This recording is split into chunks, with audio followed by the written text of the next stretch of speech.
राजा मारा जा चुका था, तांत्रिक मर चुका था और राक्षस की राख भी हवाओं में उड़ चुकी थी।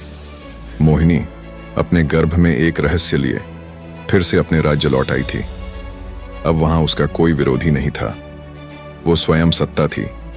लेकिन अब उसके पास न कोई मुस्कान थी, न चैन।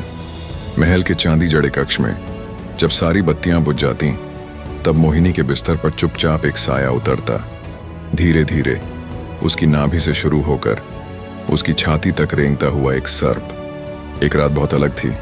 उस रात चांद थोड़ा लाल था और सन्नाटा बहुत भारी। मोहिनी गहरी नींद में थी जब सर्प उसके शरीर पर रेंगते हुए उसके गाल पर चढ़ा और कान के पास फुफकारा, तेरा पुत्र अब जागना चाहता है। मोहिनी की सांसें रुक गईं, उसका शरीर जकड़ गया और अगले ही पल उसकी आंखें स्वतः खुल गईं। अब मोहिनी जब भी आंखें मूंदती, वो अपने गर्भ के भीतर किसी को चलता हुआ महसूस करती, मानो वहां कोई साधारण बच्चा नहीं बल्कि एक चेतना पल रही हो, एक देवता या कोई दानव जो उसकी हर भावना को सुन सकता था। एक रात रानी की एक दासी सुरा मोहिनी के कक्ष में अचानक आ जाती है और उसकी आंखों के सामने वो दृश्य आ जाता है।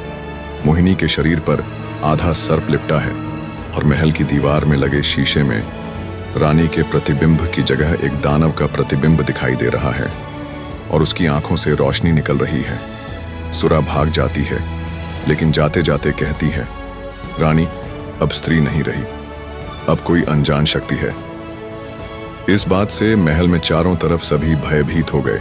दासियां रात्रि में रानी के कक्ष में जाने से डरने लगती हैं। कुछ समय बाद राज्य का माहौल थोड़ा स्थिर होता है।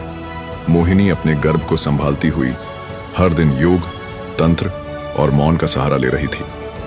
लेकिन उसी समय महल के उत्तर द्वार से एक संदेश आया। कुंतलगढ़ के राजा भीमराज ने अपने सैन्य दल को राज्य की सीमा पर तैनात कर दिया है। वजह साफ थी, भीमराज जानता था कि राजा की मृत्यु के बाद मोहिनी अब अकेली है, राज्य की शक्ति कमजोर है और यही सही मौका है हमला करने का। भीमसेन ने अपने दूत को रानी के दरबार में भेजा और रानी से आत्मसमर्पण करने का प्रस्ताव रखा, जिसे रानी ने मुस्कुराकर ठुकरा दिया और युद्ध की घोषणा कर दी। भीमराज की सेना ने पहली ही रात सीमांत गांवों पर धावा बोल दिया। दोनों राज्यों के सैनिकों में भीषण युद्ध हो रहा था। मोहिनी की सेना के कई सैनिक मारे गए। मोहिनी के सैनिक बहुत वीरता से लड़ रहे थे, लेकिन फिर भी दूसरे दिन का युद्ध भी मोहिनी की सेना हार चुकी थी। भीमराज की सेनाएं अब राजधानी से कुछ ही दूर थीं। रक्त, राख और चीत्कार यही राज्य की आवाज बन चुकी थी। सभा में महामंत्री ने कांपते हुए कहा, रानी, हमें शांति प्रस्ताव भेज देना चाहिए। मोहिनी ने मंत्री के शांति प्रस्ताव को ठुकराते हुए स्वयं युद्ध में जाने का निर्णय लिया। मोहिनी ने एक पल भी व्यर्थ न करते हुए घोड़े पर बैठी और गर्भ को संभालते हुए, दर्द को छिपाते हुए युद्ध भूमि में उतरी, बिना किसी अंगरक्षक, बिना किसी सेनापति के।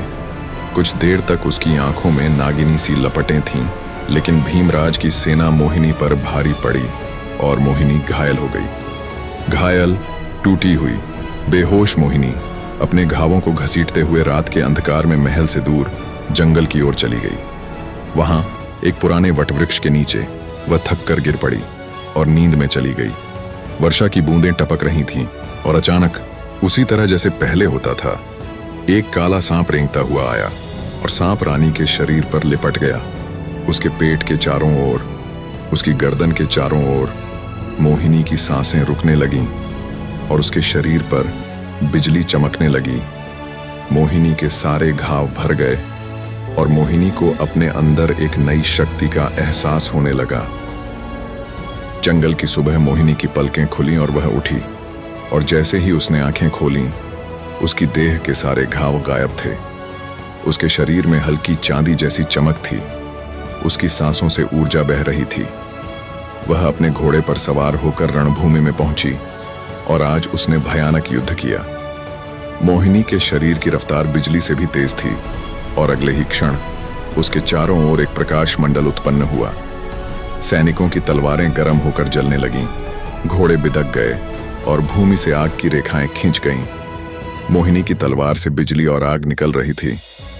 भीमराज की सेना, जो हजारों की संख्या में थी, डर कर भागने लगी, चिल्लाने लगी। भीमराज और उसकी सेना रणभूमि छोड़कर भाग गई। मोहिनी अपने घोड़े पर सवार होकर वापस महल लौट आई। मोहिनी के लौटते ही पूरे राज्य में नगाड़े बजने लगे। महल के द्वार पर दासियों ने आरती उतारी, जनता ने फूल बरसाए और हर स्त्री की आंखों में गर्व था। मोहिनी ने सबको अपने गले लगा लिया। उत्सव के बाद मोहिनी अपने कक्ष में आ गई। वह शयन कक्ष में अकेली बैठी अपने गर्भ के बारे में सोच रही थी। मेरे भीतर जो जीवन पल रहा है, क्या वह सच में शांत रहेगा, या उसका भविष्य भी मेरी तरह आग से लिखा जाएगा? यही सोचते सोचते मोहिनी सो गई। उसके सोते ही फिर से एक सुनहरे रंग का सांप आया और रानी के शरीर पर रेंगने लगा, और देखते ही देखते मोहिनी के शरीर के भीतर प्रवेश कर गया। अगली सुबह मोहिनी का स्वास्थ्य बिगड़ गया। राजवैद्य को मोहिनी का उपचार करने के लिए बुलाया गया, लेकिन वैद्य रानी मोहिनी को देखकर अचंभित हो गए, क्योंकि अब मोहिनी का गर्भ विलीन हो चुका था। राजवैद्य को विश्वास नहीं हो रहा था कि ऐसा कैसे संभव है। रानी मोहिनी तो 5 महीने की गर्भवती थी, और अब रानी का गर्भ कहाँ गया, ये सबके लिए आश्चर्यजनक था। उन्होंने रानी को विश्राम करने की सलाह दी और कक्ष से बाहर चले गए। मोहिनी विश्राम कर रही थी, तभी उसने एक स्वप्न देखा जिसमें उसका चेहरा एक बहुत ही भयानक चुड़ैल में बदल गया है। मोहिनी डर कर उठी और शीशे में अपना चेहरा देखा, लेकिन अभी भी वो पहले की तरह ही बहुत खूबसूरत थी।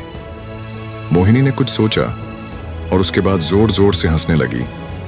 तभी उसके 2 दांत बहुत बड़े हो गए और वह खून पीने वाली पिशाचिनी में बदल गई। मोहिनी के भीतर अब कई तरह की शक्तियां जागृत हो गई थीं। जब वह चाहती तो उसके पंख निकल आते और वह उन पंखों की सहायता से उड़ सकती थी।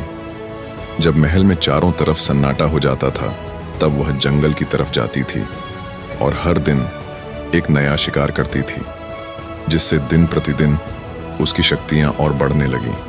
और अब राज्य में चारों तरफ भय व्याप्त हो गया। अब ये खबर फैलने लगी कि जंगल में कोई नरभक्षी जीव आ गया है, जो राहगीरों का शिकार करके उनका खून पी लेता है। क्या कभी इस रहस्य से पर्दा उठ पाएगा कि वह नरभक्षी कोई और नहीं बल्कि उनकी प्रिय रानी ही है? दोस्तों, आपको ये कहानी अच्छी लगी हो तो लाइक कीजिए और कमेंट करके अपने विचार जरूर दीजिए, जिससे हमें ऐसी ही शानदार कहानी बनाने का प्रोत्साहन मिलता रहे। और ऐसी ही शानदार कहानियों के लिए हमारे चैनल को सब्सक्राइब कर लीजिए।